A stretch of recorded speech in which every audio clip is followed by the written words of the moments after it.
પાકિસ્તાન બોખલાઈ ગયું છે. પાકિસ્તાન એ આતંકીઓના અડ્ડા બની ગયા છે.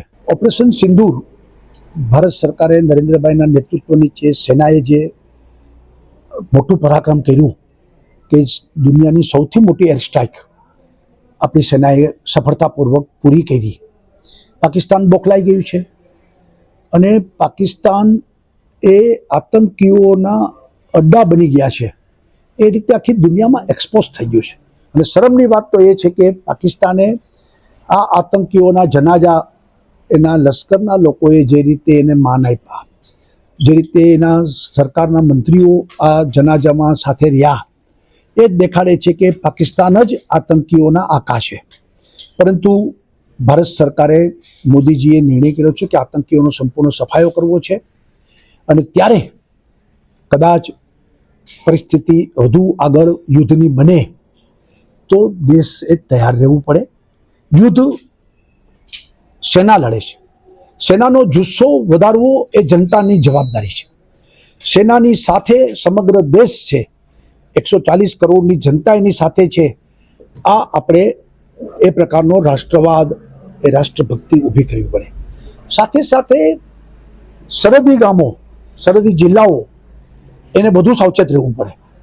અને આપણે પણ જે સિવિલ ડિફેન્સ, નાગરિક સંરક્ષણના જે નીતિ નિયમો, એનું ચુસ્તતાથી કડક રીતે પાલન કરવું છે. દાખલા તરીકે અંધારપટ, બ્લેકઆઉટ, તો 100% બ્લેકઆઉટ થાય એ જનતાની જવાબદારી છે. જરૂર પડી તો સેના માટે બ્લેડની ચિંતા કરવી એ આપણી સૌની જવાબદારી છે. જરૂર પડે તો એનો વાહન વ્યવહાર, એને વસ્તુ પહોંચાડવા માટે આપણે બધાએ મદદ કરવી પડે. જરૂર પડે તો આપણે ત્યાંથી જતા હોય સરહદે સેના, તો એના એકદમ જેને કંઈ સાદર સન્માન એવા થાય કે જેમાં એનો જુસ્સો વધુ વધે. આ પ્રકારે નાગરિકોએ બધી ચિંતા પાછળની એ આપણે કરવી જોઈએ. ભૂતકાળમાં પણ 1971ની છેલ્લી લડાઈ અને કારગિલની લડાઈમાં પણ આપણી જનતાએ કર્યું છે. આમાં પણ હું માનું છું કે ભારતની જનતા આ બાબતમાં સ્પષ્ટ છે, ક્લિયર છે. આપણે સૌ એક છીએ. કોઈ અત્યારે બે જ પાર્ટી, પાકિસ્તાન ને હિન્દુસ્તાન, બીજી કોઈ પાર્ટી નહીં.